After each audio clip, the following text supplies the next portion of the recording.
सावेड येथील सोपानराव वडेवालेवर पोलिसांची धडक. घरगुती गॅसचा व्यावसायिक वापर उघड. सावेडी परिसरातील सोपानराव वडेवाले या खाद्य व्यवसायावर पोलिसांनी आणि संबंधित विभागाने संयुक्त कारवाई केली.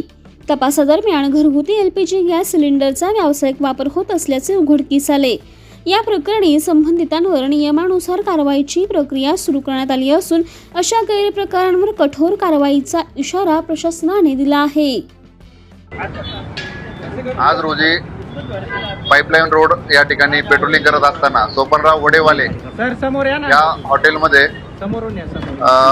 अवैधरित्या व्यावसायिक गॅसमध्ये घरगुती गॅस रिफिलिंग करत असताना मिळून आल्याने दोन पंथासमक्ष त्या ठिकाणी दोन्ही त्याच्या गॅस टाक्या जप्त करण्यात आलेल्या आहेत आणि ज्याच्या माध्यमातून जे गॅस रिफिलिंग करत होते तो पाईपही आपण जप्त केलेला आहे आणि सदर हॉटेल मालकावरती आणि चालकावरती EC ॲक्ट प्रमाणे गुन्हा दाखल करण्याची प्रक्रिया सुरू आहे.